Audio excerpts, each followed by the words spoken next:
Chakshurunmilitam yena tasmai Shri Gurave Namaha. Shri Chaitanya Manobhishtam Sapitam yena bhutale Swayam Rupaha Kadamahya Dadati Swapadantikam Vandeham Shri Guru Shri Yuta Padakamalam Shri Gurun Vaishnavamscha Shri Rupam Sagrajatam Sahagana Raghunathanvitam Tam Sajivam Sadvaitam Savadutam Parijana Sahitam Krishna Chaitanya Devam Shri Radha Krishna Padan Sahagana Lalita Shri Vishakhanvitanscha Namo Vishnupadaya Krishna Prishtaya Bhutale Srimate Bhakti-vedanta Swaminiti Namine Namaste Saraswate Deve Gauravani Pracharine Nirvisesha Shunyavadi Paschatya Deshatarine Namo Mahavadanyaya Krishna Prema Pradayate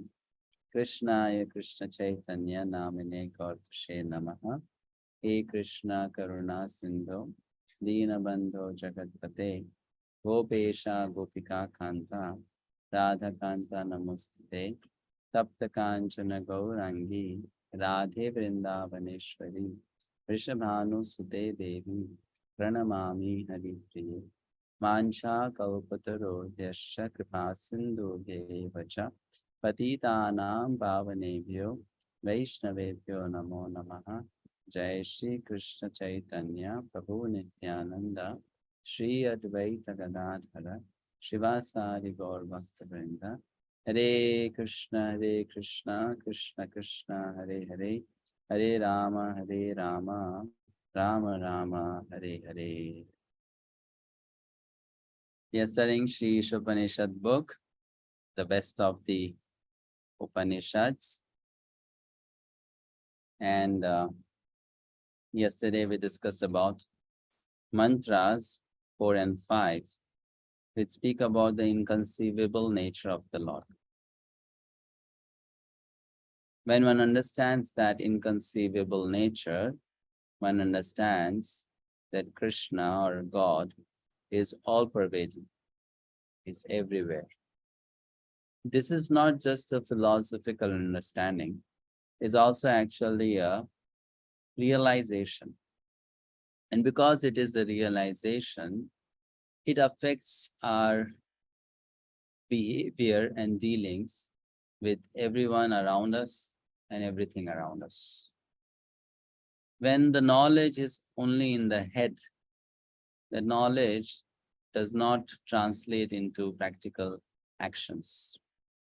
But when that knowledge enters into the heart, then that knowledge shows in the words, in the behavior, in the actions of the person having that knowledge. So if someone actually sees the Lord everywhere, then that person's interactions with this world will no longer be the same. That person's way of dealing with situations, that person's way of dealing with friends, that person's way of dealing with enemies, that person's way of dealing with everything around will be on a different platform, on a different level. Because that person will develop a different kind of vision. And that is now explained in mantras 6 and 7. The vision of oneness. The vision of oneness. I don't remember if I told this to this particular class before. Prahlad Maharaj, that small 5-year-old boy, he was attacked by his father in numerous ways. His father tried to kill him by throwing him off the cliff, by having wild elephants trying to crush that boy Prahlad under their feet, by putting Prahlad in the pit full of poisonous snakes, by also having Prahlad sit on the fire, by feeding poison to Prahlad, by throwing huge stones and mountains on top of Prahlad. But none of these attempts of Hiranyakashipu harmed Prahlad in any way. It is explained there in Srimad Bhagavatam and other Puranas that all this happened because not that Prahlad had some mystic powers or Prahlad had invoked the Lord for protection during those moments. It all happened that Prahlad got protected by the way of his perception, the way he looked at things. He had developed the vision of oneness. So Prahlad was thinking what? Prahlad was thinking, I am Brahman. And this stone which is being thrown upon me is also Brahman. I am Brahman. The snake is also Brahman. And the poison of the snake is also Brahman. I am Brahman. That elephant and that heavy leg of the elephant is also Brahman. So because he saw this oneness everywhere and in everything, he could not be harmed by that object or element around him. That's how powerful this vision becomes, or makes that person powerful if someone has this vision. So that vision is explained in now mantra number 6. Let's look at the mantra. The vision of oneness describes of one who can see Krishna everywhere.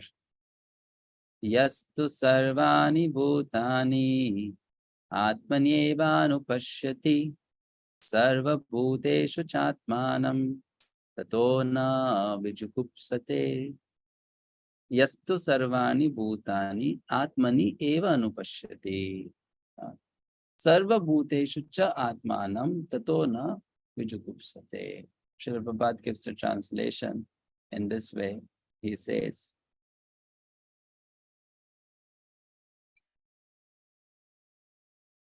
he who systematically, now this word is very important, systematically sees everything in relation to the Supreme Lord, who sees all living entities as his parts and parcels, and who sees the Supreme Lord within everything, never hates anything or any being. Na vijugupsate. Vijugupsate means does not hate. Na vijugupsate, does not hate anything or any being. That's how Prahlad was seeing. He was not hating those elephants. He was not hating those snakes. He was not hating the poison given to him. He was not hating the people who were throwing him off the cliff. He was not hating anyone. Because he was able to see whom?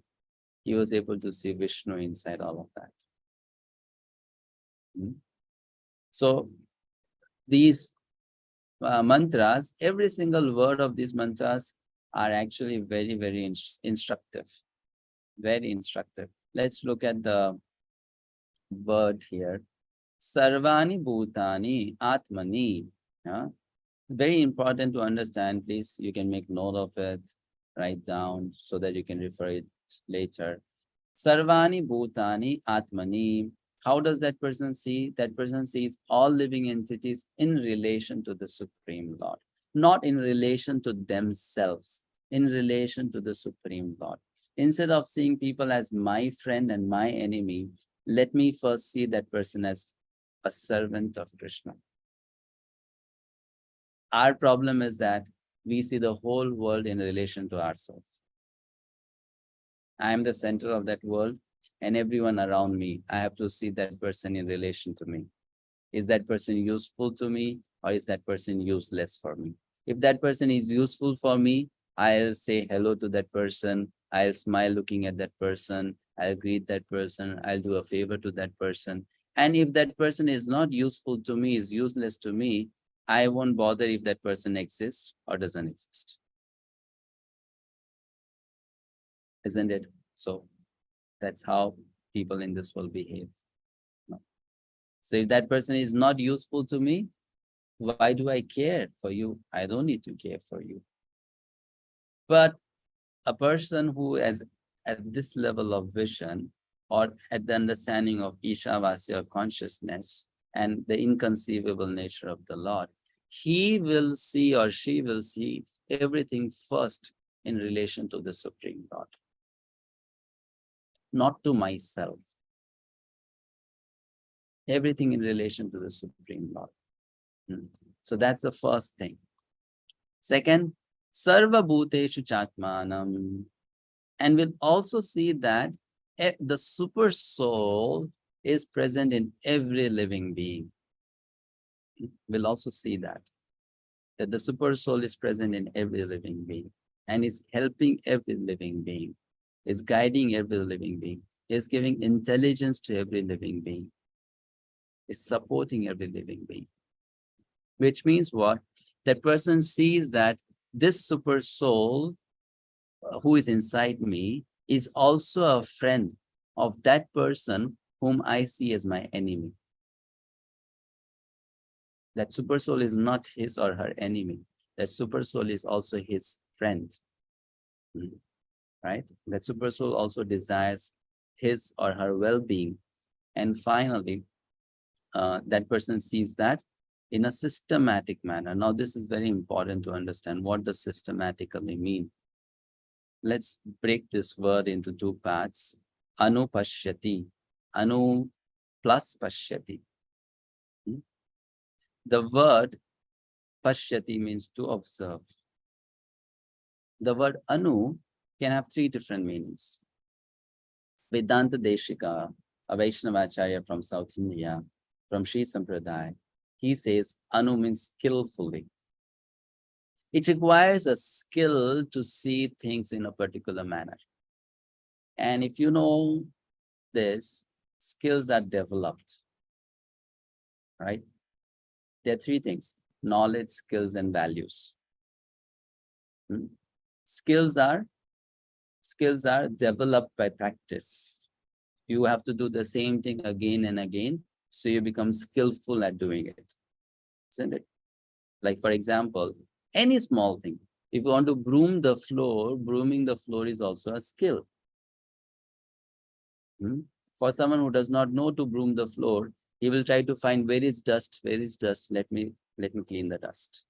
But one who knows how to broom the floor, they'll start from one corner of the room and will try to broom every single portion of the floor. So that requires a skill. So here what we understand is to develop in this particular manner the vision of oneness. Since it's a skill, it should be practiced. Not that one day suddenly I'll start looking like that. No, it has to be practiced. When do you practice it? Anytime now you walk out of your house and you are on the street and you see people around you, you see birds around you, you see animals around you, you see plants around you, you see African, American, Indian, Australian, you see man or woman, you see ugly or beautiful. Try to see with that vision. Then how is this person related to the super soul? How the super soul is in the heart of this person? So it's a practice. Okay. Next, anu means continuously. To see like that, not for few moments of the day, to see like that always. Always. And finally, Prabhupada says, to see systematically. Systematically means to follow. Follow whom? Follow the acharyas. When I see something, in the scripture it is mentioned, see through the eyes of the scriptures. See like that. Don't see it the way you see. See it the way the scriptures tell. Right? So that's explained here. Okay, now let's read. Na 𝗪𝗪𝗪. Now this is very important. So such a person does not hate any being or anything. All right. Even Bhagavad-gita speaks something similar. See everything in the Lord, see the Lord in everything. Correct. So Madhvacharya says to see everything in the Lord means to see the Lord as the support of everything. And to see the Lord in everything means to see the Lord as the controller of everything. A more practical application of this understanding is what? When I see everything in relation to the Lord, I begin to understand I have to serve everyone. And when I see Lord in relation to everything, then I also understand I must serve the Lord also. So this is Vaishnava understanding. You serve Krishna and you serve everyone connected to Krishna. You don't just serve Krishna, or you don't just serve people. You serve both, seeing that they are related to each other. Na 𝗵𝗁𝗶𝗹𝗹. So that person will not do three things. What that person will not do, will not criticize anyone.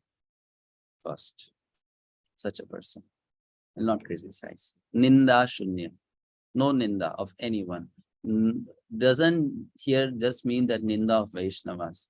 Actually, ninda of no one. Not even non-Vaishnava. No ninda. No criticism. Can you please tell me why no criticism? Why no criticism? What is that understanding because of which this person does not criticize? Hare Krishna Prabhuji. That is because everything is a creation of Krishna. And that is why, whatever it may be, Krishna is there in the middle of everything. And that's why no criticism. Okay. Prabhuji, can I say? Yeah. Yeah, Prabhuji, criticism means again, it will cause a bondage. Whether we are like or dislike someone, we are creating a bondage, we are having an attachment. So that is why we never hate anyone. Okay. One last. Prabhuji, shall I? Yeah. Prabhuji, in Bhagavad-gita, Lord himself says, Dhyayate Vishya Punsa. If we are criticize anyone, we are contemplating on that characteristics, and that characteristic will automatically come to us. All right, good. Thank you. All right, so one more explanation is given that why criticize when we understand everyone in this world is forced by the three modes of material nature to act in a particular manner. They are helpless. Even if they are doing a sinful activity, they are doing it why? Because of the control of the three modes upon them. They are actually completely helpless. Because of ignorance, they are doing the wrong thing. So criticize whom? Like for example, if there is a pagal vyakti, a madman, you don't criticize a madman for anything he or she does because you know that person is mad. Which means what? That person's senses are out of his control. Isn't it? Correct? That's why you don't even punish a madman. Can't. Likewise, devotees or Vaishnavas and self-realized souls understand people in this world, they are mad. They don't have any control over themselves. The three modes are just pushing the buttons, and that's why they're acting in whatever way they are acting. So no criticism. Second, why no criticism? Because they treat every person as a person treats his own family member. So there is no criticism.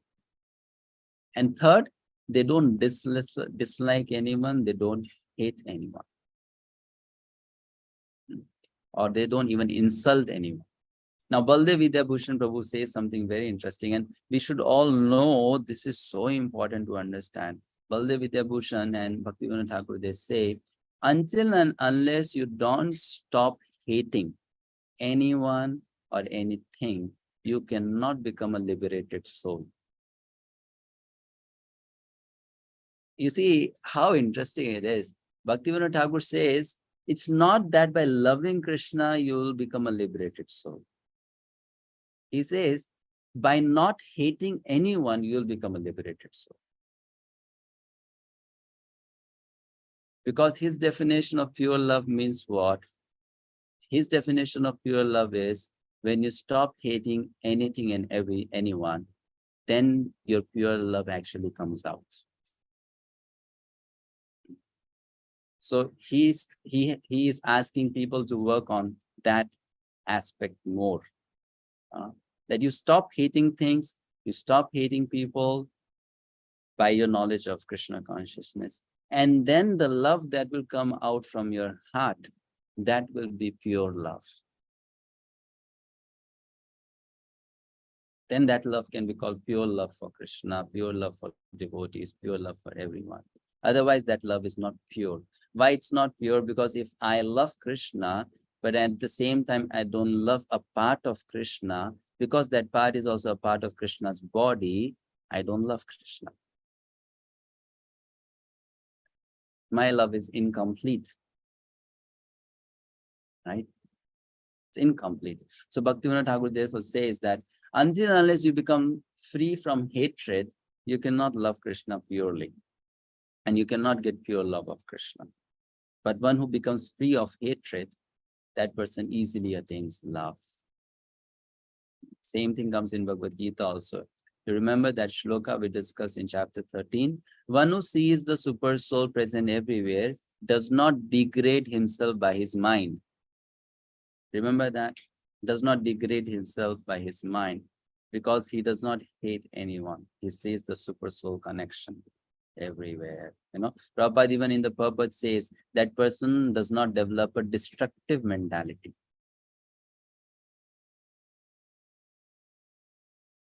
Does not develop a destructive mentality. Okay. Let's read the purport.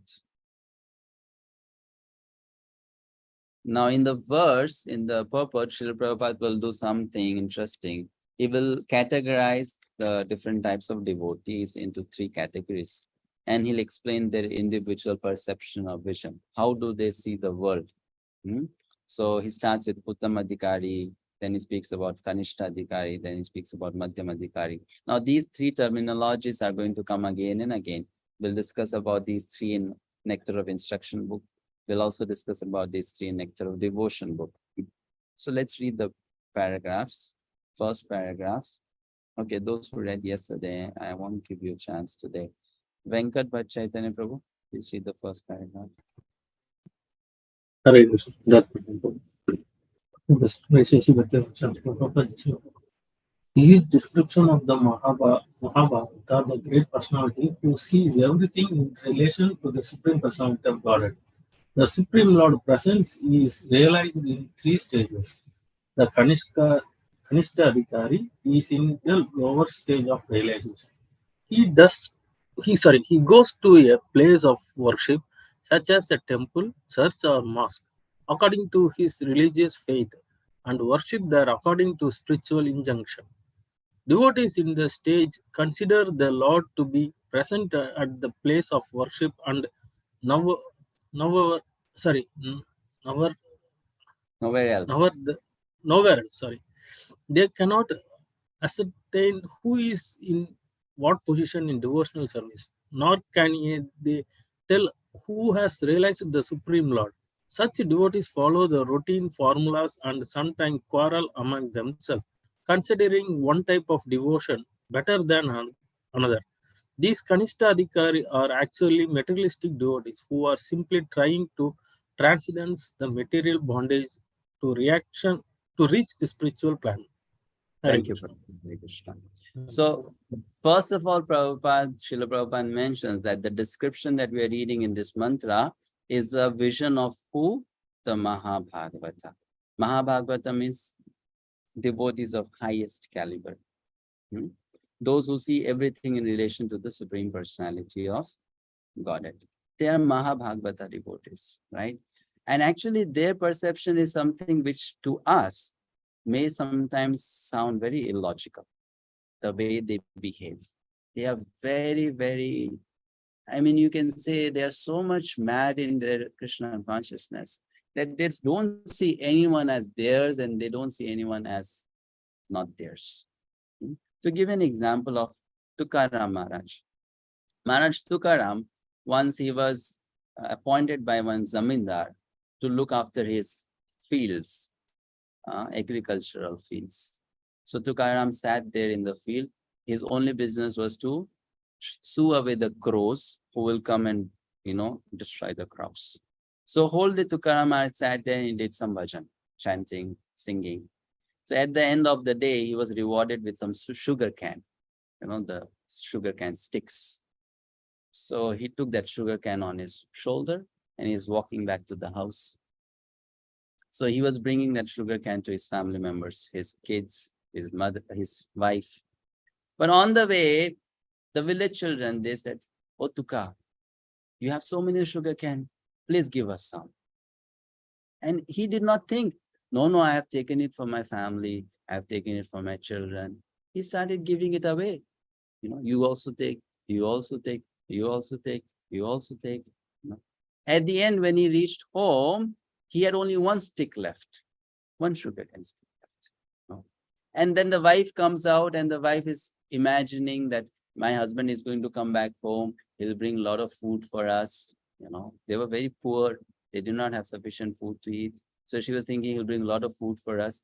And then in front of her eyes, the last stick was also gone. He gave away the last stick also. So that lady came out and said, "Hey, are you a crazy man? Don't you know you have hungry kids at your home? You're not thinking about them, and you're doing Jan Kalyan, you're doing social welfare work, giving the sugar cane to everyone else." So Tukaram was saying, these are also my children, no? They're God's children. They're hungry, so I should also share with them. So this is their vision.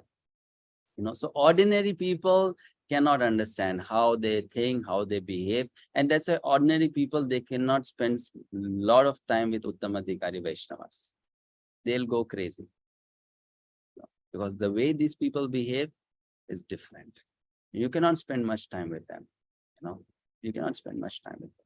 They see totally differently. You will think this person will favor me now, but that person will not favor you, will favor someone else. You cannot really depend on such people, but you can't blame them also. It's because of their such high level of consciousness. Don't see someone as theirs and not as theirs, It's not just about not seeing people as mine. Even they will not also see themselves. They will not think about taking care of themselves. Someone else will come, ask for food. Okay, you take my food. I don't want to eat, you eat. No problem. That's their vision, So Prabhupada mentions that's the vision of Mahabhagavat Vaishnava. But then he starts telling about the lowest level. He says Kanishtadhikaris. So who is Kanishtadhikari? He's the lowest in the stage of realization. First characteristic. He goes to a place of worship, such as a temple or a mosque or a church. And what does he think? That God is only here. God is only inside this building. That's all. So when I go inside this building, I become a gentleman. But when I come out of this building, then again I become a criminal. Because God is only inside this building. So I'll be a devotee in this place. Outside this place, don't think I'll be a devotee. I'll be just like you only. So that's their understanding, that God is only in the temple. So you be a devotee only inside the temple. Outside the temple, you are not a devotee. You don't have to behave like a devotee, right? God is only inside there. So when you go inside, you become very silent, you become very meditative, you become a sober man or woman, or basically you become a human being when you go inside the temple, But then when you come out of the temple, again become an animal. Ferocious animal, right? So that's their level of realization or God consciousness. That God is only inside the temple. And also, interestingly, God is only inside my temple, not in other temples. God is only in my mosque, in only my church. Krishna can only be found in Hare Krishna temple. Krishna cannot be found in any other temple. So that limited or narrow understanding is there. Or as people say, God is only with me, not with you, not with anyone else. So a very, very narrow approach towards Krishna consciousness or God consciousness. And then they worship there according to the different scriptural injunctions. Devotees in this stage consider the Lord to be present at the place of worship and nowhere else. Which means what? They will be very reverential when they come in front of the deity. But they will misbehave with devotees. they'll misbehave with common people because they think Krishna is in the deity, but they forget that same Krishna is in the heart of the person who is sitting, standing in front of you. Same Krishna, you know. So while dealing with the deity, they'll be so careful. Oh, I should not do any offense, aparad. I should wash my hand properly, clean my feet, do all the achmana, and then be very careful. Now I'm entering into a very special zone. But when it comes to dealing with people, every day I see this fellow. What's so special about him or her? Nothing so special, right?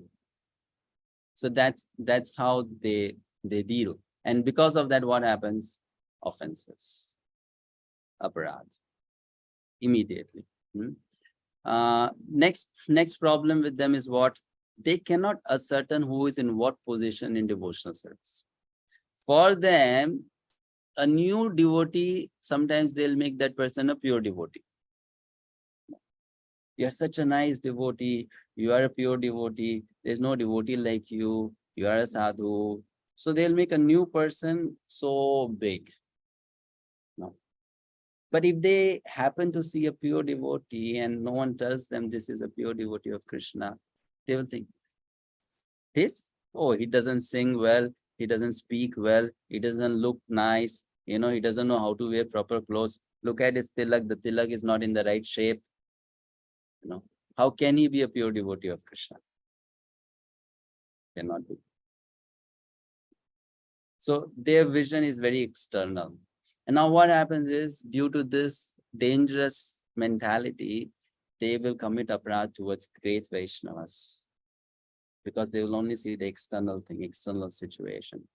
Now, this is what I'm speaking to you. It may appear, well, one cannot be that stupid, no. But actually, most of the devotees are at that level only. To just see the externals and not see the heart of the other person, you know. So if someone is getting very popular, they'll say this must be a pure devotee of Krishna. If someone is getting very rich, oh, this must be a pure devotee of Krishna.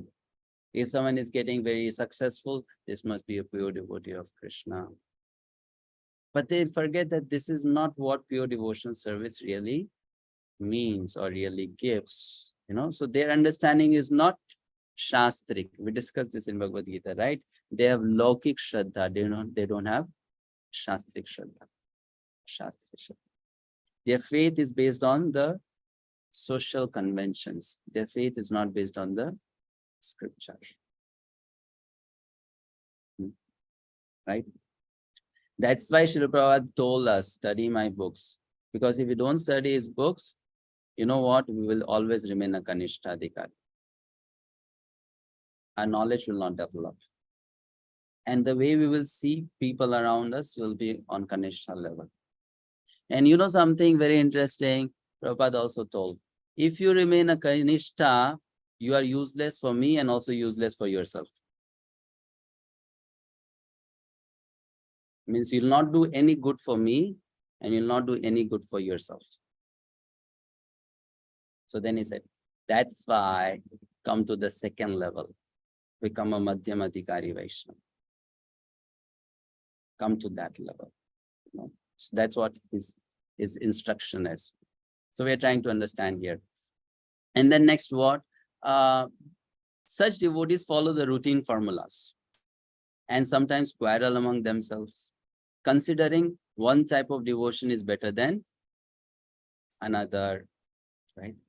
So if you are not doing book distribution, you are in Maya, because book distribution is the best service, right? If you are not a pujari, you are in Maya, because being a pujari is the best service.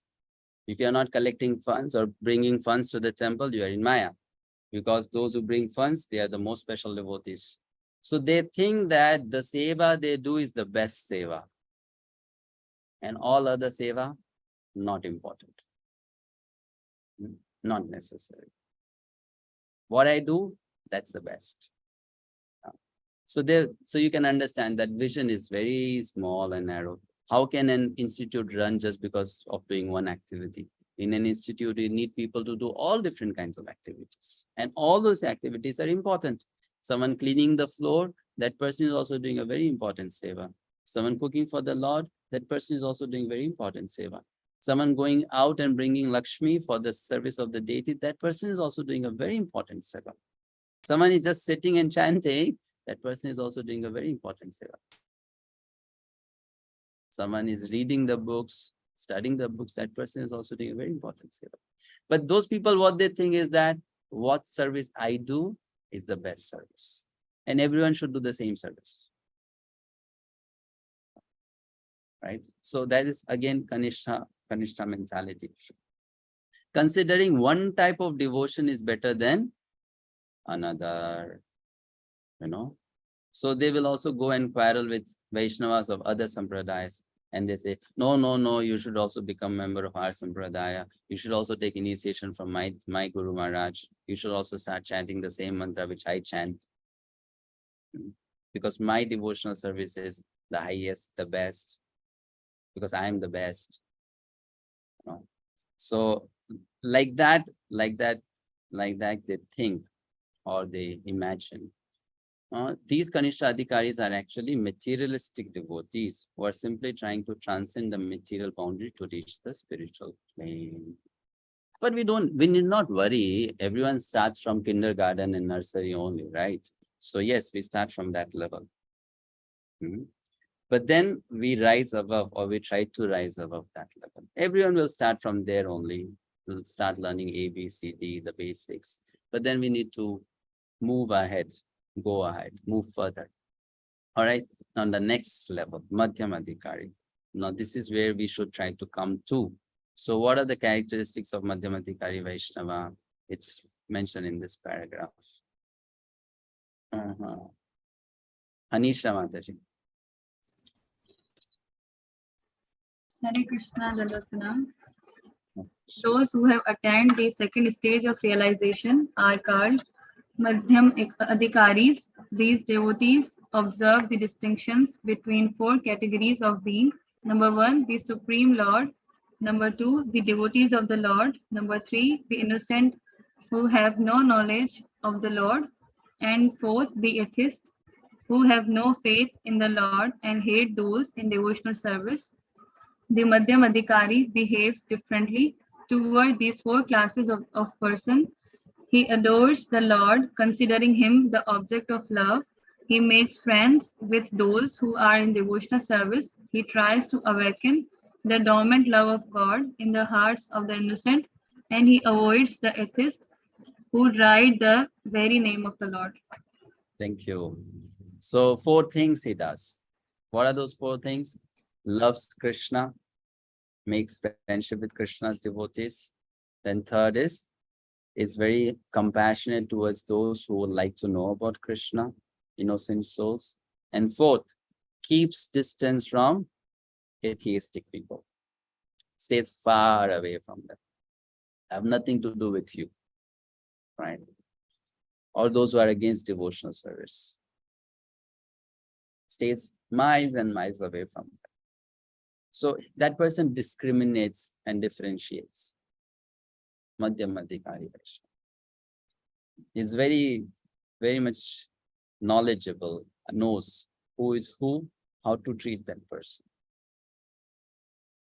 Okay. So this is the level which is expected for every Vaishnava to come to.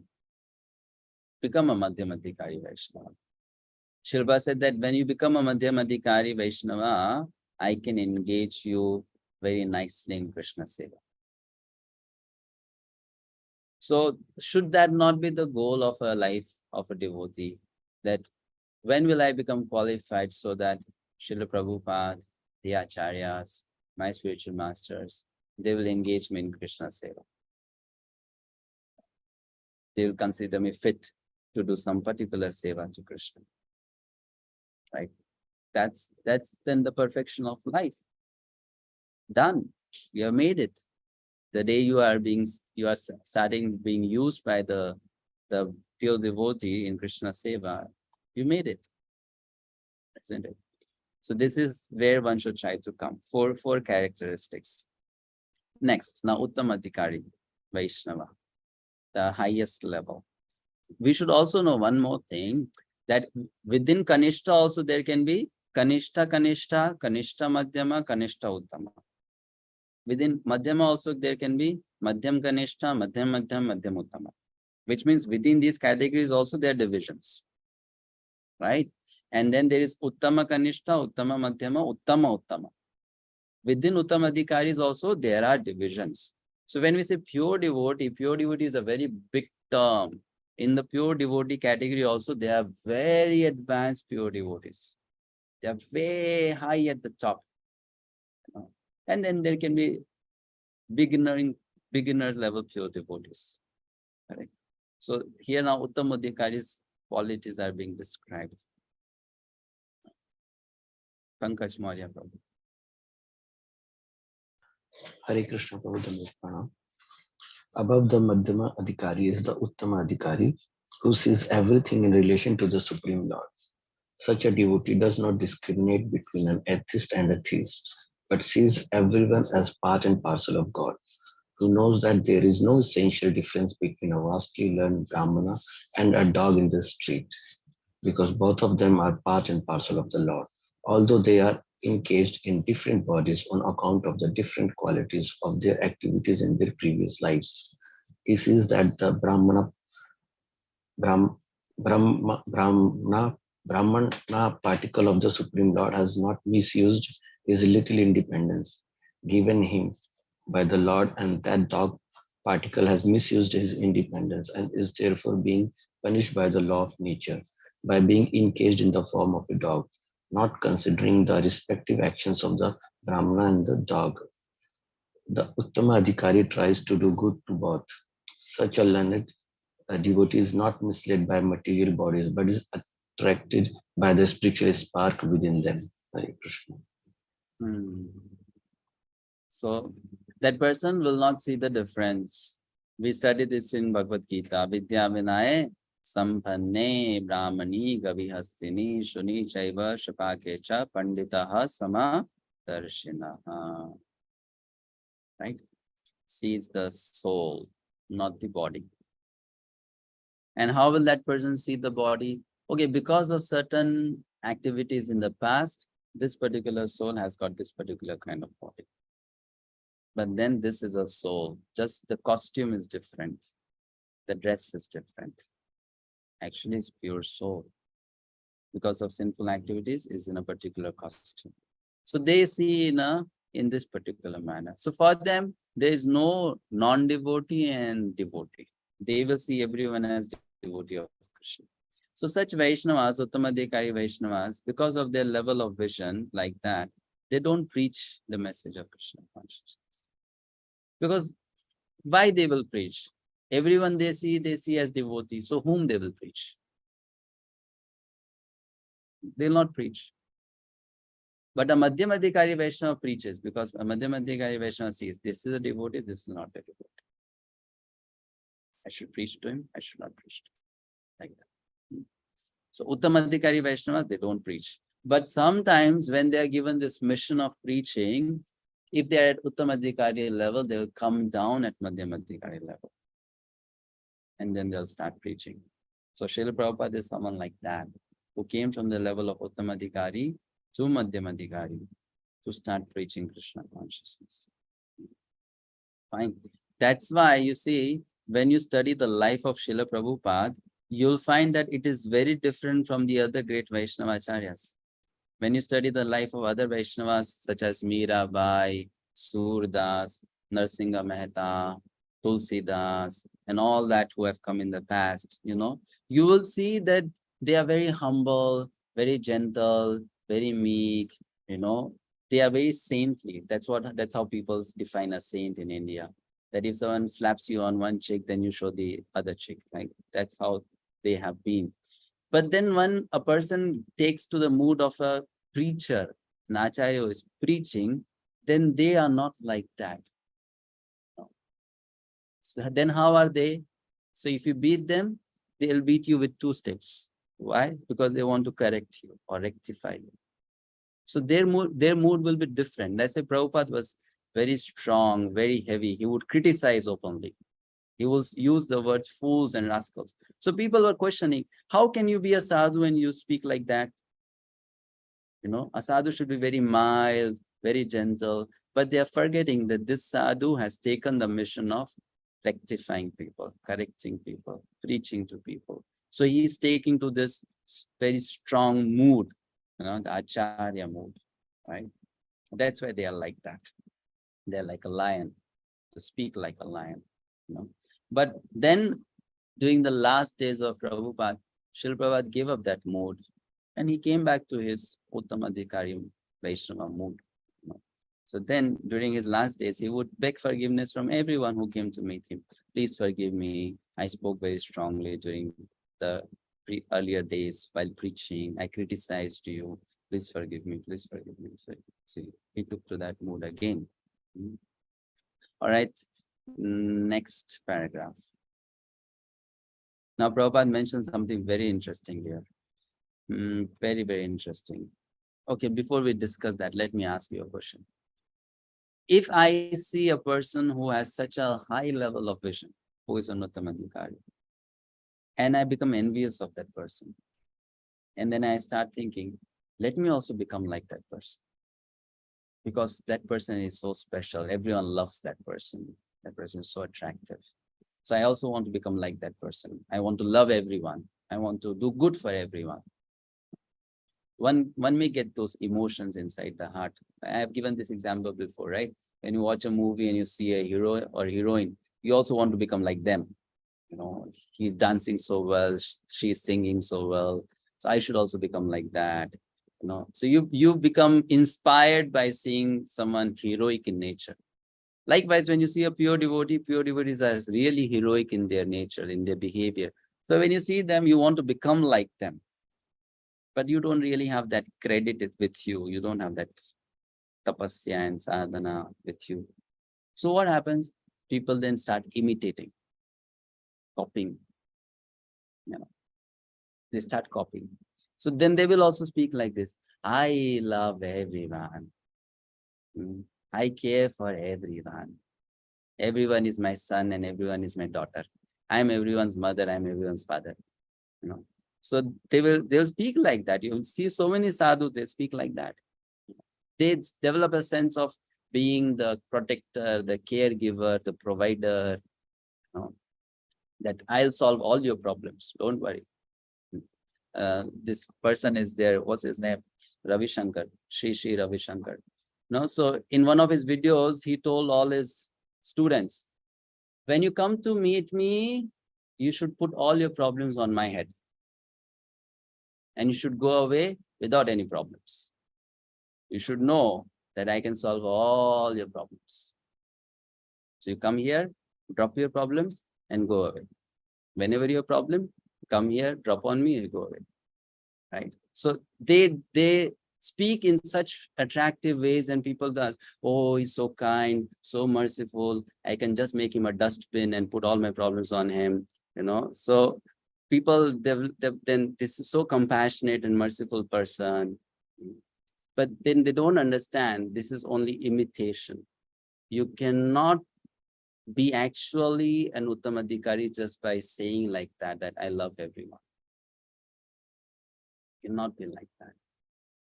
Cannot be like that.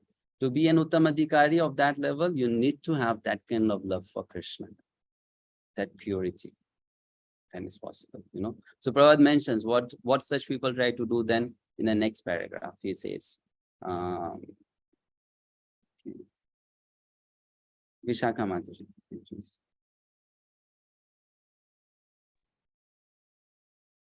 Those who imitate an Uttamadhikari by flaunting a sense of oneness or fellowship, but who behave on the bodily platform are actually false philanthropists.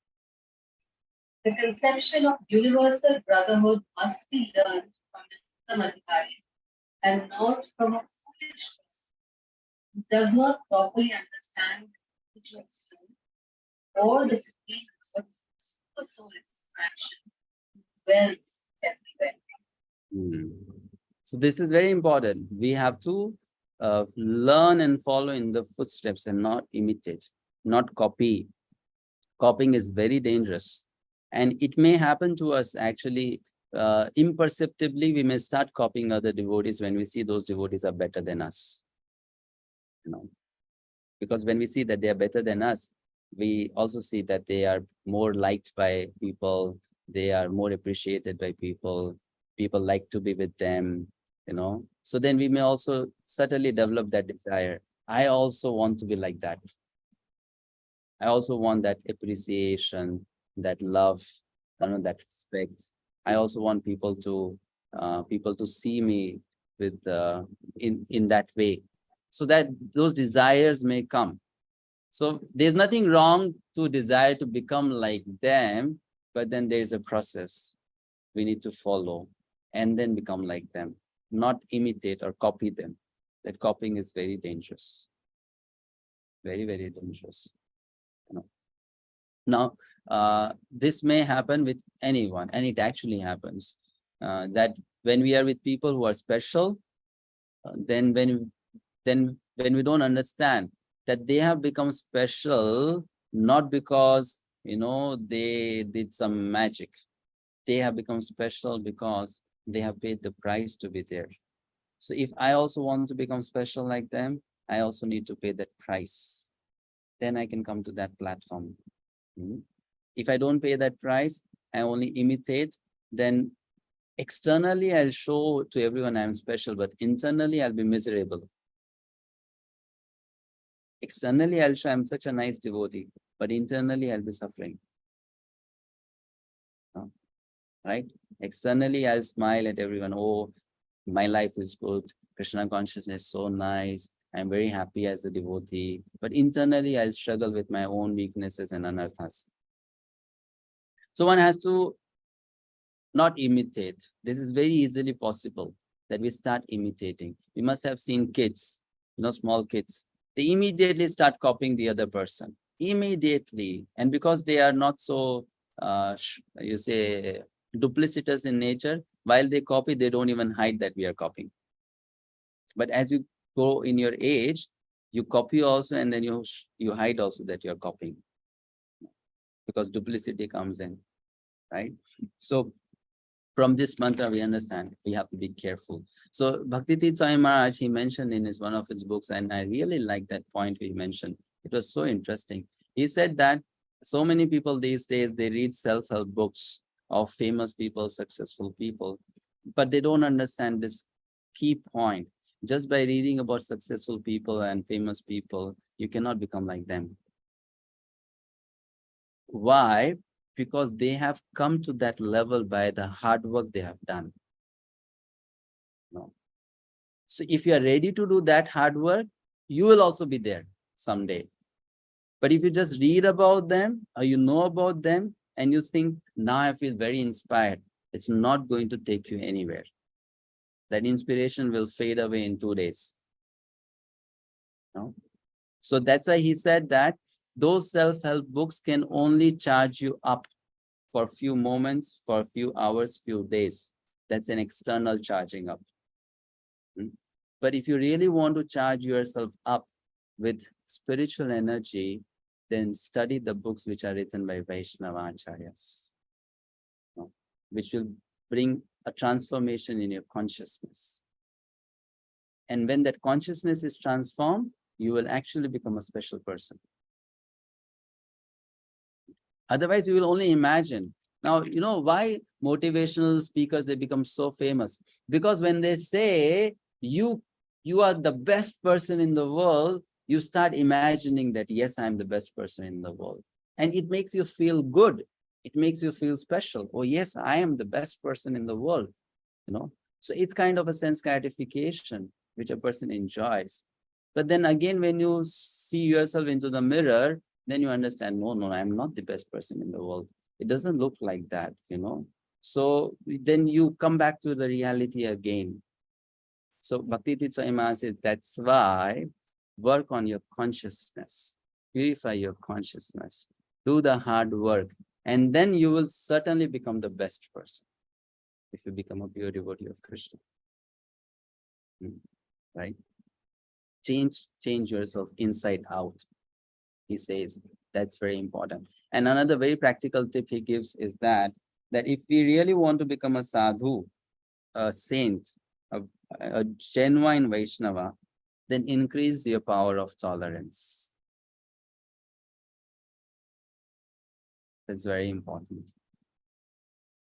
If you increase your power of tolerance, and not just tolerance, he further says that if someone does harm to you, take the courage to go in front of Krishna and pray for that person. That Krishna, please forgive him or her. This person does not really know what he's doing or she's doing. And Bhakti says, if you adopt those practices in very short period of time, you'll become a very elevated soul. If you just adopt such practices, you'll become a very advanced soul. And if you start behaving in that manner, or thinking in that manner, so you start practicing, then you also come to this level of vision, of oneness. You see Krishna everywhere. So he's giving very practical points to follow. That see in this way, that people, if those who disturb you, see them as Krishna's merciful agents. And that will help you immensely. Okay, let's read the next paragraph. Last one. I think it's the last, no, second last, third last. But there are so many more.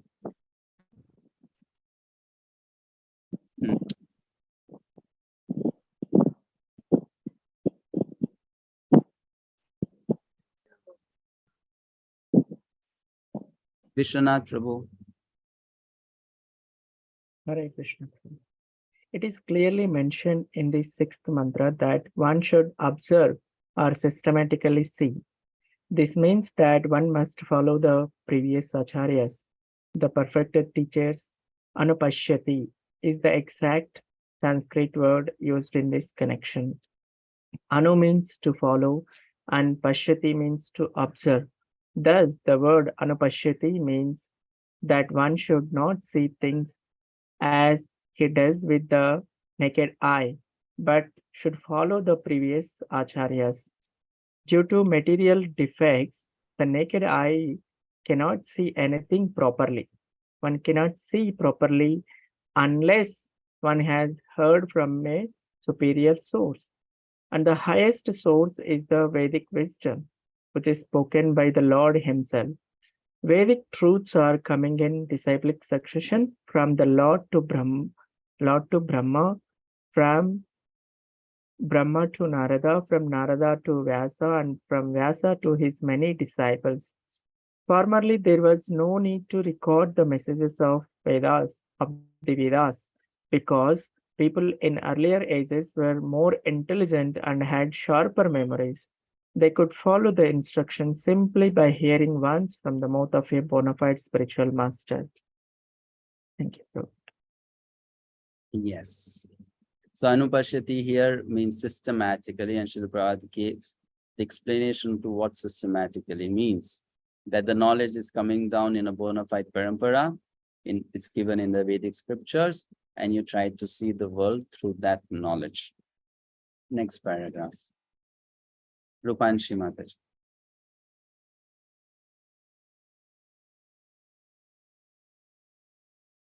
Are you reading?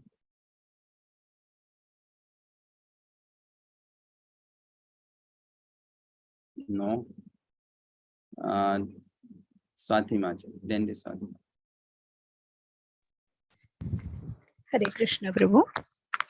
At present, there are many commentaries on the revealed scriptures, but most of them are not in the line of disciplic succession.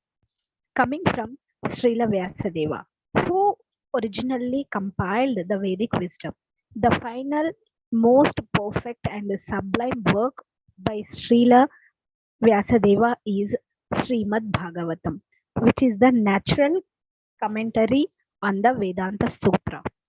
There is also the Bhagavad-gita, which was spoken by the Lord himself and recorded by Vyasadeva. These are the most important revealed scriptures, and any commentary that contradicts the principles of Bhagavad-gita and Srimad Bhagavatam is unauthorized. There is complete agreement among the Upanishads, Vedanta Sutra, Vedas, Bhagavad-gita and Srimad Bhagavatam. And no one should try to reach any conclusion about the Vedas without receiving instructions from members of Vyasadeva's disciplic succession, who believes in personality of Godhead and his diverse energies as they are explained in Sri Ishopanishad. Hare Krishna. Hare Krishna. Next paragraph. Vijaya Krishnan Mataji. Hare Krishna Prabhu. According to the Bhagavad-gita 18.54, only one who is already on the liberated platform, Brahma-bhuta, can become an Uttama Adhikari devotee and see every living being as his own brother. This vision cannot be had by politicians who are always after some material gain. One who imitates the symptoms of an Uttama Adhikari may serve another outward body for the purpose of fame or material reward, but he does not serve the spirit soul. Such an imitator can have no information of the spiritual world.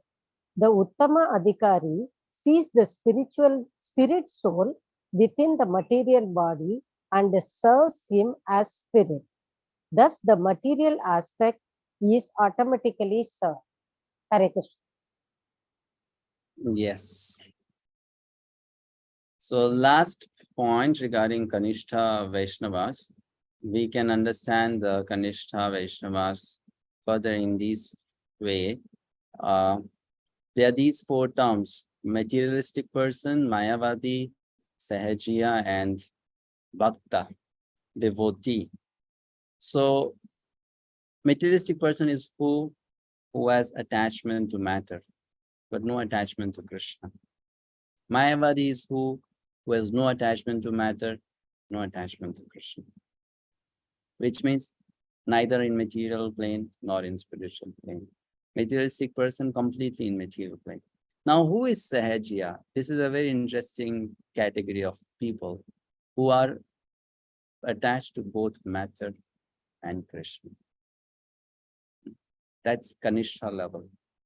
Materialistic devotee. They are attached to matter as well as attached to Krishna. But who is a real Vaishnava? Who is not attached to matter, who is attached to Krishna. That's a genuine Vaishnava, a true Vaishnava, who is beyond material consciousness. No attachment to matter, complete attachment to only Krishna or the spirit, or the spiritual elements, not material elements. That's a genuine Vaishnava. So we'll stop here. I mean, this mantra is over now. So let's take a break and we'll meet for question answers if you have any.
Okay,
Hare Krishna, welcome back. Do you have any questions related to the previous mantra we discussed? If yes, we can take those questions first before we go to the next mantra, mantra number 7.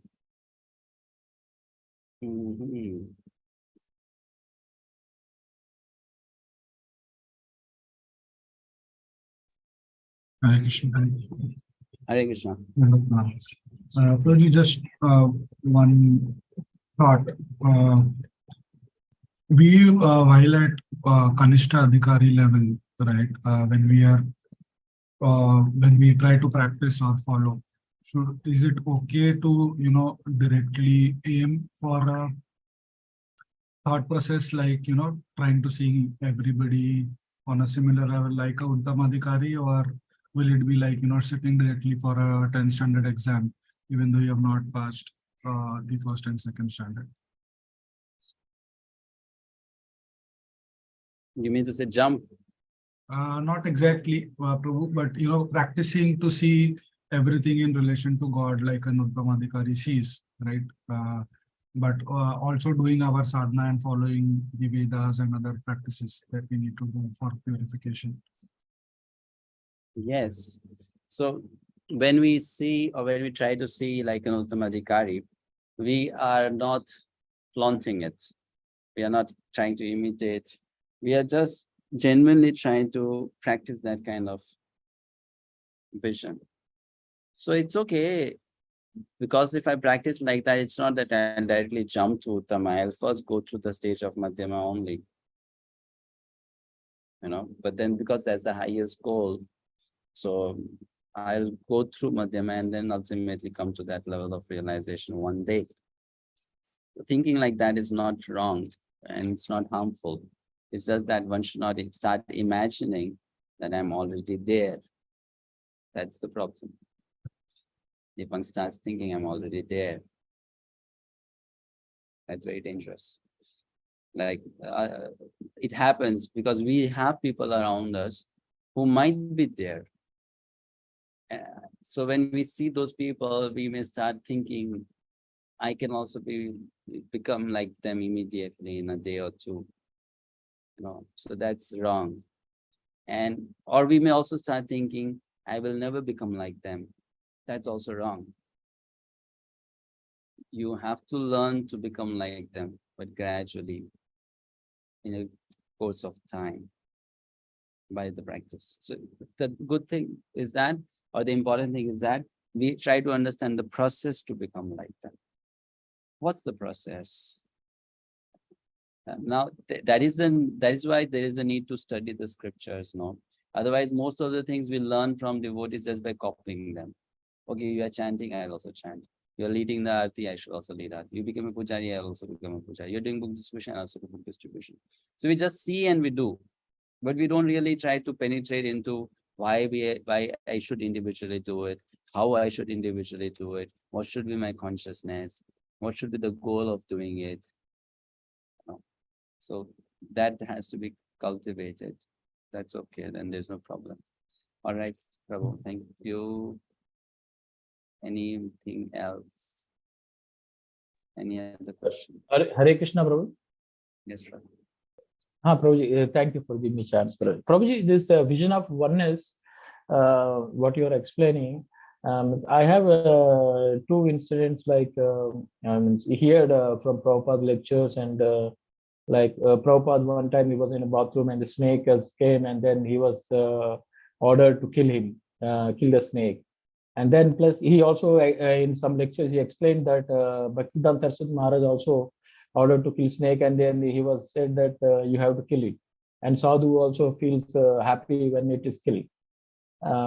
How we see this in respect of vision of oneness.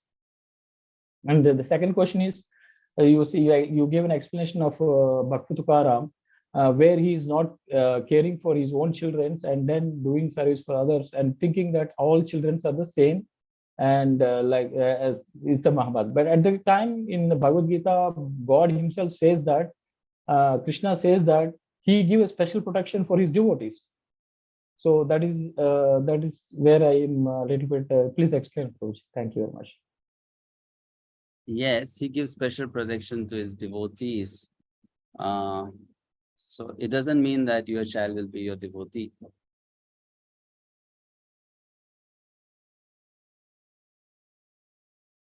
Right.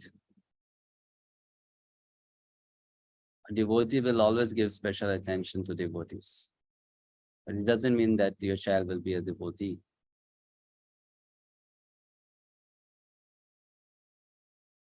Can you explain, Prabhuji? I didn't understand that. Yeah. Very simple, no? Like you said, Krishna said, I give special protection to my devotees. So is it Krishna giving special protection to his children? No, he's giving special protection to his devotees. Right. Likewise, for a pure devotee, the child is a child, but not a devotee, which means it's a material relationship. If that child is a devotee, then it's a pure spiritual relationship. But if that child is not a devotee, then material relationship. Isn't it? So as a father, you'll take care of that child, but not as a devotee will take care of a devotee, will take care of that child, because that child is not a devotee. So it's not the same, no? When Krishna says, I favor the devotees, he's not saying I favor my children. Krishna came, he also produced so many children, but then he killed them also when required. Like Bhaumasur was his child only, no? Narakasur was his son, but Krishna killed him. Right? So like that, one sees the devotees on highest level. And again, we should know, it's not that the Vaishnava acharyas, they behave in a monotonous manner. You know, through the different incidents that come in their life, they teach different lessons. So sometimes they may show more affection to their own child. Sometimes they may show more affection to someone else's child. So they are just using those different situations to show different facets of a Vaishnava's mind or behavior. You know, that's how they behave. It's not that Tukaram was every day not feeding his children. Some days he was feeding his children also, no. But then he's showing that that a materialistic person will not be like that. A materialistic person means I'm attached to these people, I'm attached to these people. I'm not attached to them, I'm not attached to them. But a Vaishnava will favor someone today, will favor someone else some other day, because that person is totally detached. You're getting it? So that one incident doesn't show the complete general nature of Tukaram Maharaj. No, it just shows one particular quality of Tukaram Maharaj on that particular incident, how he behaved. It doesn't mean that every day he was starving his children. You're getting it? So likewise, when you say Prabhupada was telling the snake should be killed, so it doesn't mean that Prabhupada is then wherever he goes, he says, find all the snakes and kill them. You know, isn't it? That one particular incident is there. That snake came in the place where devotees are living. So that snake will bite some devotee, that devotee will die. So better you kill the snake. But Prabhupada is not telling, go to the forest, find all the snakes and then kill them. Right? Isn't it? He's just being practical in a particular situation, how to act. Okay. Bro, but instead of killing, it can be catched and thrown somewhere far away. Bro, you see, we don't really understand what is actually known to a devotee which we don't know. Isn't it? We don't understand. We don't know who that snake was. For us, it's just a snake. But who knows what that snake was? But pure devotees, when they see a lot more than what we see, you know. Isn't it? A pure devotee sees very differently. That snake, in some situation, that snake may be Ananta Shesha, who has come there just to take association of the devotee. I'll not be able to see that snake as Ananta Shesha, but a pure devotee will be able to see. In some other situation, that snake may be an ordinary snake. In some situation, that snake may be a demon who has come in the form of a snake. So, ordinary souls like us, we cannot see all those things, but a pure devotee is able to see all those things. That's why Vaishnava Kriya Mudra Vigyena Bhujai. Even a learned person cannot understand how a pure Vaishnava behaves. They see much more than what we see. You're getting it? But Prabhupada never gave any instruction like this. Wherever you see a snake, kill him. Right? He didn't say anything like that. he got it killed, but it is right in his book, you know, wherever you find a snake, kill that snake. No. In a particular situation, he acted like that. Okay. Next question. Prabhuji, can I ask? Yes. Thank you, Prabhuji. Hare Krishna. Prabhuji, the question here was when we were talking about na vijugupshate, that we do not hate anyone. So when following the Varnashram Dharma, the Kshatriyas, when they used to fight for their land or fight, and when they used to kill. So how can we take that as, was it through hatred or was it just for the purpose of killing? That is mentioned in Bhagavad-gita itself, right? Krishna doesn't want Arjuna to hate the Kauravas and kill them. So a Kshatriya would not hate. A Kshatriya would just kill because that's his duty. Okay. Yeah. Thank you. But they will not hate. There will not be any hatred. And if there is a hate, if there is some hatred inside, then that hatred will produce a reaction also. So then they will be bound by the karma of killing people out of hatred.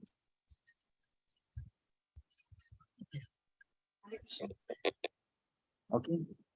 Okay. So when the Jayadrath did that, when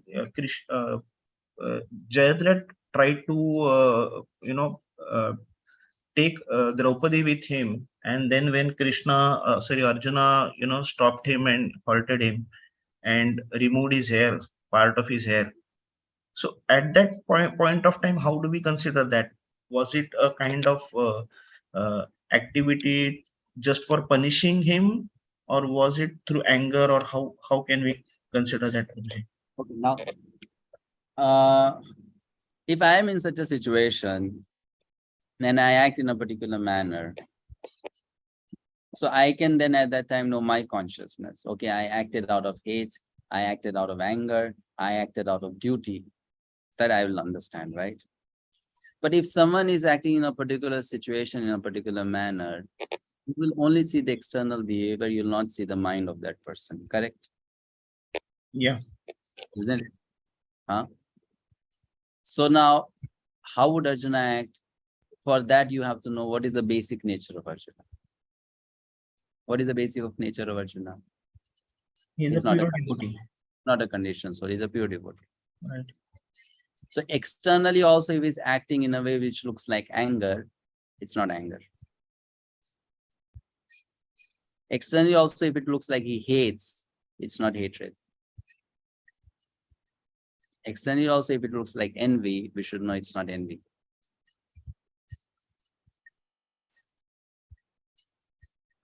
It looks like that, but it cannot be like that. Because why? Because that person is a pure devotee of Krishna.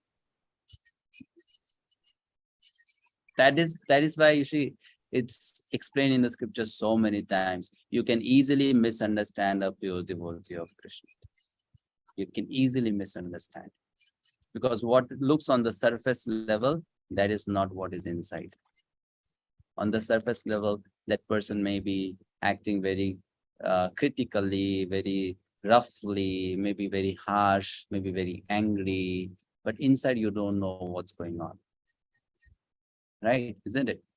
So then how do we judge? We judge with that basic premise understanding. He is a pure devotee, so whatever he is doing, that must be under the direction of Krishna. No one is qualified or no one is the authority to judge that person or criticize that person. Simple. Okay, thank you, Prabhuji. Thank you. Hare Krishna. Okay. Hare Krishna, Shravani, Prabhuji. you have a question, Shravani Mataji? You wanted to read? Yes, Prabhu. Reading, huh? Yes, Prabhu. So I just want to know that how one can check for himself while practicing that he is in Kanishta. Or Well, you don't have to check yourself. Madhyama You don't have to check practicing. yourself. Yeah, so we don't have to check ourselves. We have to assume and understand that we are at Kanishta. Okay. Like, for example, if you're just taking admission to a school, you don't have to check whether you are in standard 10. You are in standard 1 or you are in nursery because you just took admission, right? Correct. There's no need to check whether I'm already at that level. Because I just took admission, so I'm at the lowest level. So when we have come into Bhakti, which means what? We are just starting now. So we must be Kanishtas only. Right? So we start from there itself, understanding that I'm at the lowest. That is the most healthy way of approaching the process. So then, because when you think I'm at the lowest level, then you learn everything that is required to be learned to go to the highest level. But if I start assuming I'm already there, or I'm 50% up, 20% up, then I'll miss to learn many things I need to learn. Okay. Isn't it? Yes, Prabhu. So we start with that understanding that we are Kanishtas. Okay, Ashok Prabhuji. Hare Krishna Prabhuji. Please, it is mentioned that Mayavadi people are nigher attached to matter, not to Krishna. Because they believe in impersonal Brahman, it is understandable. They are not attached to Krishna. But at least they are living in the materialistic world, and somebody will like matter or Krishna, then what will they do? Are they not materialistic people? They like matter?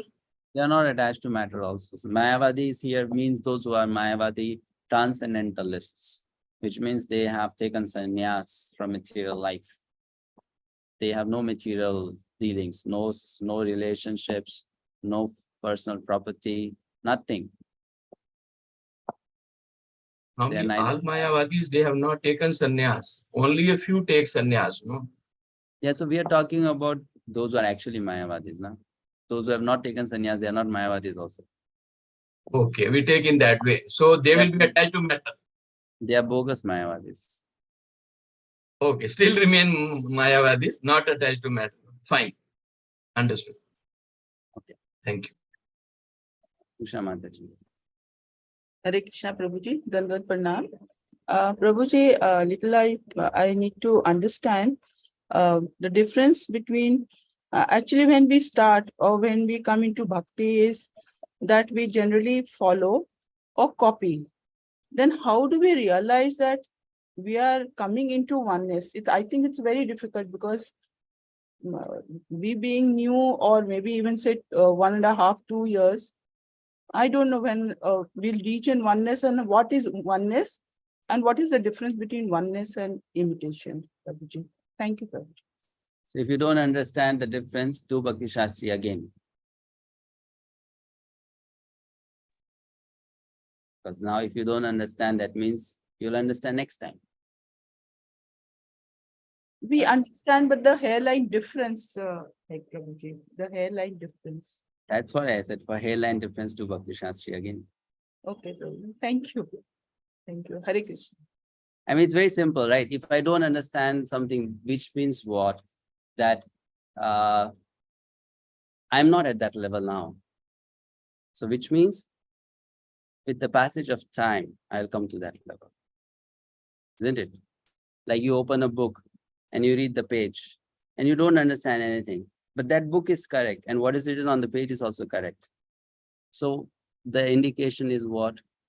Okay, fine. You grow a bit.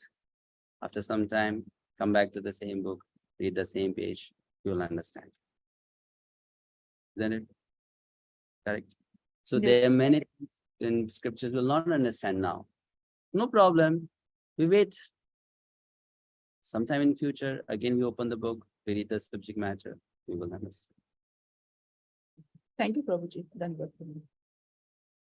Right, okay. Sita Mataji. Krishna Prabhu, you mentioned and spoke about to be liberated, we have to become free from hatred. So can we become free from hatred and still keep a distance from a person? Of course. Now you are free from hatred doesn't mean that you go around hugging a tiger, a snake, a wild elephant, isn't it?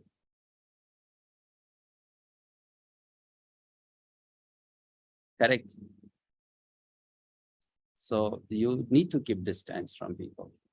But you don't keep distance from them because you hate them. You keep distance from them for their own benefit.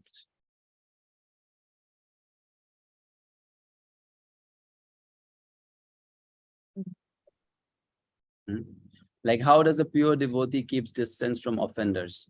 He keeps distance from offenders thinking that if I go too close to this person will offend me, and then that the bad days of this person will begin. So better keep me distance. Thank you. Right? So we stay away for that person's well-being. That's all. We don't stay away from that person because we hate that person. We stay away from that person because if we go close to that person will criticize us, envy us, offend us, and that will be then dangerous for that person himself or herself. So, okay, I give you some space. All right, Mataji. All right. We have more questions. Vishaka Mataji.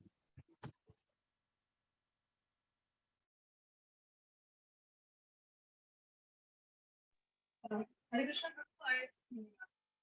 we were discussing about how to understand if we can kill someone or snakes or scorpions. So isn't it right to follow in 1.36 what Prabhupada mentioned that there are 6 types of aggressors and it's our duty to protect ourselves from them and it's okay to kill them, and on those places he said that snakes and scorpions, if they enter in the domestic area, one has to kill them to protect domestic life.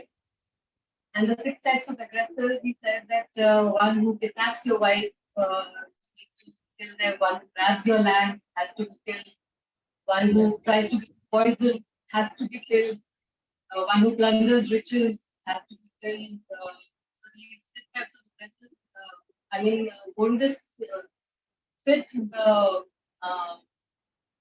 concept of what was being discussed in the first two questions asked? Yeah. So what you're trying to say, I understand that it's given in Manusmriti, such people can be punished or killed. So you can do that as a matter of duty, but not out of hatred, as a matter of. Snakes and scorpions come in that as well. Yeah, okay. Thank you. Varsana Leela Mataji. Hare Krishna Prabhuji. Prabhuji, as we have discussed that it is very easy that we may fall prey to this tendency of copying someone because we are maybe of our conditional nature. So how can we protect ourselves, or maybe I can say in a better way, how can we keep in check such a tendency, Prabhuji, that we are not becoming victim to this and disturbing our bhakti life? Yes, thank you, Mataji. Good question. So how do we check ourselves that we are not copying? Very simple. If you are trying to do anything, you just try to evaluate why you are doing that thing. What is your intention? Ask the question why to yourself. Why you are doing it? And then we have to be sincere to get the right answer. If we are not sincere, then we'll not get the right answer. Which means what? You need to be an honest person inside. So if you're an honest person, even if you are doing something wrong and you ask the question why, you will be told that you are wrong and you will accept it. You'll understand I'm wrong. So that's where you have to be honest. No duplicity inside. Because if there is duplicitous, even if you tell that person you're wrong, that person will think, oh, actually you are trying to tell me I'm correct. Right. Or sometimes maybe when we are told wrong, we try to give reasoning because the authority knows us better and we support our own style. Yes. Okay. Thank you, Prabhuji. Thank you. This is very insightful. Yeah. Okay. Amol Prabhu. Amol Prabhu, what's your actual name? Krishna, Prabhu, I'm using my mobile phone, Prabhu. It's the reason why it shows Amol, but my actual name is 𝗪𝗶𝗶 that you read when I log in. Yeah. Okay. Prabhu, I hope. Yes, Prabhu. Can you hear me clearly, Prabhu? Because there's a lot of disturbance around here. I can hear you. Okay, Prabhuji, my question is pertaining to the relationship a father should have or have with respect to a child or a son, daughter. You said, if I'm not mistaken, Prabhu, that a father should treat a child, a daughter, or a son as a child. On the other hand, a father can also treat a child as a devotee. Yes. Yes, Prabhu. Now my question, Prabhuji, is, for example, just trying to compare the relationship Bhishma Pitama had with all his grandchildren. He treated them like their own children, Pandavas and Kauravas. And on the other side, we had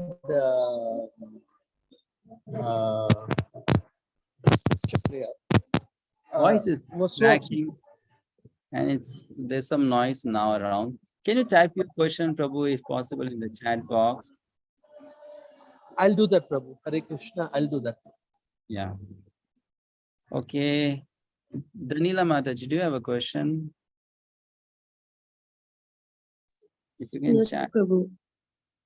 Yeah, please ask. Yes, Prabhu. Yes, I wanted to know that sometime we happen to be in a situation where we are doing service with devotees who like to criticize others. So how should be our reaction? Because they expect us to talk as if with them. So what should be our reaction? Should we remain silent and not see? Okay, so we are serving with devotees who like to criticize us or others, or whom? Others, about others, about Okay. other devotees. We are serving with devotees who are like to criticize others. So in their association, what should we do? We are anyway supposed to serve with them. So what we should do is that one day we should take them to a park or somewhere in the temple, corner of the temple, sit with them and try to explain to them that, my dear Prabhu or my dear Mataji, you may not know, but then you have a nature. And you may not know that this nature is of criticizing people. So this is not healthy for you. And it's also not healthy for those who hear that criticism.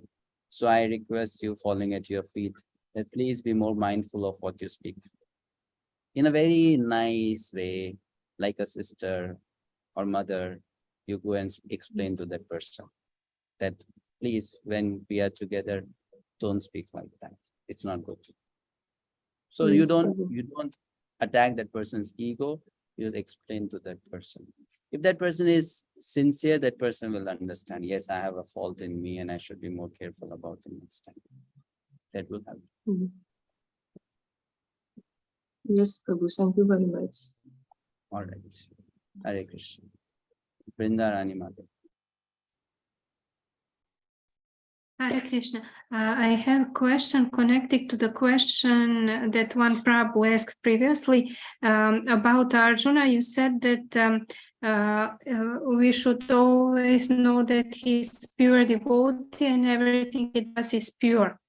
But what about if we are trying to evaluate modern sadhus and gurus? Sometimes we think they're pure and everything they're doing is pure, but in a time appears that is not that so. Yes, so in that case, when we see a person who is supposed to be pure but not behaving in that manner, so when you see him doing something wrong, before jumping to judge that he is wrong or she is wrong, also check with others. Clarification, because my perception might be wrong also, right? So what we do is that then we clarify. Did you also see the same thing? Has another person also seen the same thing? And are we seeing it happen repeatedly? Yes. Oh, then yes, this person is not that pure. This person is, is imitating or trying to show that he's pure or she's pure. No. So we need to clarify. We need to check with people. We should not directly jump to that decision on it by ourselves. But what usually happens, we are afraid to talk about that. We think, maybe I see like that only because my mind is polluted and I'm projecting things and like that. So usually we don't talk. No, we should have such friends with us, devotee friends, with whom we can speak such things also. Because if there is dirt inside my heart, until unless I show that dirt to people, how will they also correct me? Try to understand, isn't it? Yes. Correct. Yes. If, let's say my thinking is polluted, then that pollution should become visible. No? Then only someone can correct me. So that means what? The kind of mentors we have or the gurus we have, they should be like a compassionate father or mother. That when you go and tell them something in your mind, they don't start beating you with a stick. They understand, okay, now this person has become sick and he or she needs a treatment. Right? Which means they need to have a caring nature. Most of the people, if you go and tell them such things, they'll take a stick and start beating you. So then you become afraid, next time I won't open my mouth and I won't reveal my mind. So then the nonsense which is inside will always remain inside. Correct? Yes. So we need, Sorry. So we need such mentors who are caring and who understand that this person has gone sick and this person needs a treatment. Anyone can go sick. Even a good devotee can sometimes become sick in mind. Correct? So then that person needs a proper treatment, that's all. Thank you. Thank you. Okay, this is Sahajya. What's the difference between Sahajya, Kanishta and Madhyamadikari? It seems in between. Sahajyas are not in between. Sahajyas are Kanishta Adhikaris. Sahajyas are materialistic people who are also devotees. So they are Kanishta Vaishnavas. How do we not become a Sahajya? By understanding the difference between matter and spirit very clearly. What is material, what is spiritual? One should have a very correct understanding of that. Material, spiritual, matter, spirit. What is material life, what is spiritual life? What is material blessing, what is spiritual blessing? That understanding has to be very clear. Then one will not become a Sahajya. Then we'll know this is material emotion, this is not spiritual emotion, and this is spiritual emotion, like that. Okay. Is there a difference in the interpretation of Anupashyati by Srila Prabhupada and Vedanta Desika? There can be a difference between the interpretations given by different acharyas, but then all those points are correct because the Vedas are vast. So sometimes what they do is they use the torchlight and they only show a particular part of it or aspect of it. It doesn't mean that the other aspect is wrong. No, they just show a particular aspect. And the other acharya will show some other aspect of it. Some other acharya will show some other aspect of it. So it's not that it means the same, and it's not that it's wrong because it's not the same. It's all correct. Next, please, how can we, okay. Yeah. Are Aghori sadhus Mayavadis? Aghori sadhus are Mayavadis. Well, yes. Anyone who is not a Vaishnava and is trying to be a transcendentalist is actually an impersonalist in some way. So we can't really say whether they are Mayavadis or not. We have to first hear from them what is their understanding of the absolute truth or supreme reality. But they definitely belong to the category of impersonalists, the Aghori sadhus.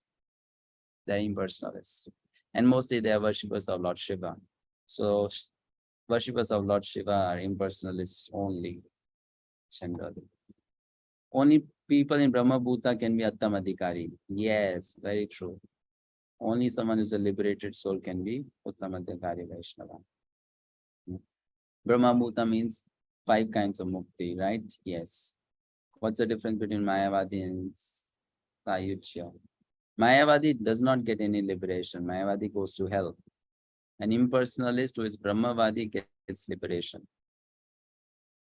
Okay. Could you please explain more that inside Kanishta 3 types of devotees? Well, not just 3 types, there are many types. I made that point just to explain to you that within each category also there can be further categories. So there can be a very low level of Kanishta, medium level of Kanishta, higher level of Kanishta. But it will depend on what?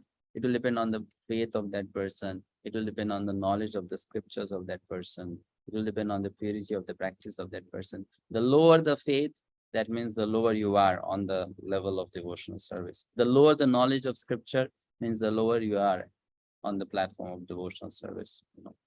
Next, Hanisha Mataji. Somewhere I heard that if you want to become a humble devotee, just to act like that example you gave before, that he's a very good devotee, they are not like they're just showing off. Is it good to be acting like to being a humble just by external? To be humble doesn't mean that you just go around telling people that they are great devotees. To be humble means you don't criticize people. But it doesn't mean that you respect people more than what they deserve. That's not humility. Because humility is not something beneficial for me alone. A humble devotee will also think about the benefit of others.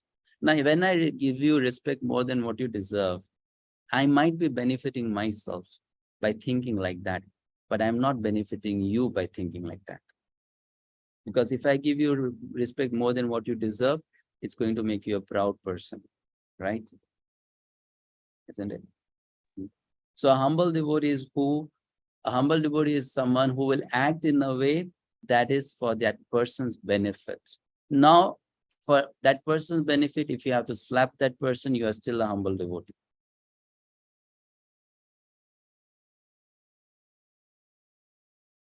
Understanding? You're still a humble devotee because you did not slap that person because there was an itch in your hand and you wanted to get rid of that itch, right? You slap that person because that will benefit that person. So that's a humble devotee, someone who wants to serve everyone. And for that service, that person can become very mild, or that person can also become very strong and harsh. Okay. So being humble means you just be a normal person, that's all. Be honest, be normal, be in the mood of serving people. Not that you have to just go around and unnecessarily flatter people. Oh, Mataji, you are such a nice devotee. Oh, Prabhu, you are the best devotee in the world. No need to do all that.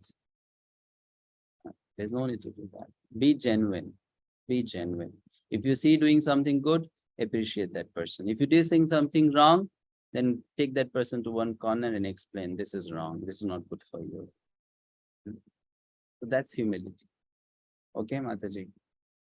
People have a wrong conception of humility. People, they think that if you just bow down before others, that's humility. That's not humility. That can also be flattery, no? Because I want something from you, I am going down before you. Okay. When we do have Atma Rakshana, in case of Prahlad Maharaj, Mahabhagavad, he had not protested. Yes, Prabhu. So you see, when we are not at level of Prahlad Maharaj, so if someone comes to kill us, we should run away from that place. Correct. Because we are not at Prahlad Maharaj's level, right? So at our level, we should run away from that place. But if we will become like Prahlad Maharaj, you'll not ask this question, no? Right?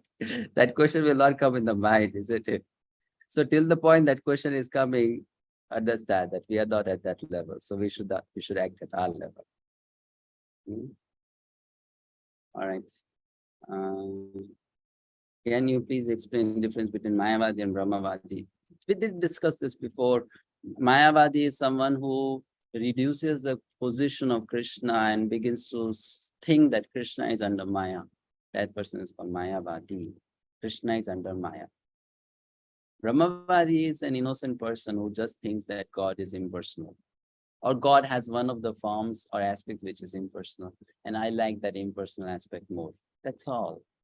So that person is in lack of knowledge, or that person has maybe some attraction towards impersonal aspect of Krishna. But that person does not offend Krishna by telling that Krishna does not have a form, or Krishna's form is under Maya. You're understanding? So it's like, for example, you might be a very powerful person, and I might tell you very openly, you know what? I don't really have any interest in you. I don't have any relationship with you. I have no interest in you. But I appreciate that you are a very powerful person. I really like the way you do things, the way you manage things. Your energy is huge. Your influence is very nice, So that is the nature of an impersonalist, Brahmavadi, that they are less interested in Krishna's personality as a person, but they're more interested in Krishna's greatness, Krishna's powers, Krishna's influence. They are attracted towards that more. But then they don't say, like Mayavadis, you don't have a hand, you don't have an eye, you are a blind man, you are a deaf man. Your qualities are like that of a normal human being, which means you are a low class. So that is like trying to bring that person to a lower level, offending that person, disrespecting that person, criticizing that person. So Mayavadis, that's why they are offenders and they go to hell. They don't get liberation. They go to hell.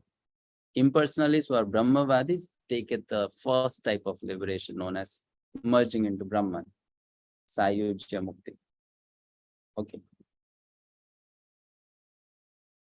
So when Prabhupada says impersonalist, he puts all of them broadly in one category. All right. Okay. If you are When- Kanishka, When they are merging into Brahman, and you said the Mayavadis go to hell. How, when they are merging in Brahman simultaneously, how will they go to hell? I did not say they are merging in Brahman. I said Brahmavadis, the impersonalists or Brahmavadis, they merge into Brahman. Those who have more attraction towards impersonal nature of Krishna. Okay, if you are Kanishta in the Kanishta stage and see some faults in a more senior devotee, should we avoid or try to explain? If you see a fault in someone and then you forget it and it doesn't affect you anymore, then no need to speak about it. But if you see that same fault again and again and again, and now it's disturbing your consciousness, then better you speak it out. Either you have to get rectified or that person has to get rectified. So it depends on how much is it affecting you. If it's not affecting you, then forget it. But if it's affecting you again and again, then you talk about it. All right. Okay, 2 more hands up. Vrindarani Mataji. I have met people that say that they are atheists, but in the same time, they are very kind to others, in a serving mood, they are chaste. I wonder in which category they belong. Sometimes some people who say they are atheists, they are not atheists also. Because, Kali Yuga is so bad, no one knows what they are doing actually. So sometimes they say we are atheists, but in the core of their heart, they also believe in God. Their belief of God may be different from what they see others believing. So that's why they may say, we are not like you, so we are an atheist. You're getting it. But to some extent, they also believe in God, but in a different manner. Like, for example, if someone does not believe in God like we believe, the Vaishnavas believe, so that person will see himself or herself as different from us, isn't it? That I don't believe like you, but I have my own beliefs. So like that, people sometimes they start calling themselves as atheists, but they may not really be atheists. Inside the heart, they may have some understanding of God, Krishna consciousness, right? So that's how it is. And secondly, we should know that to be a good man on external level, you don't have to be a devotee, because one can be also on a material platform a very good person, just on material platform. That is born of some goodness, which one may have because of some past good karma. But now because that person is atheistic, actually genuinely atheistic, if that person is atheistic, then that person is losing that good karma slowly. And soon that person will turn out to be a big demon.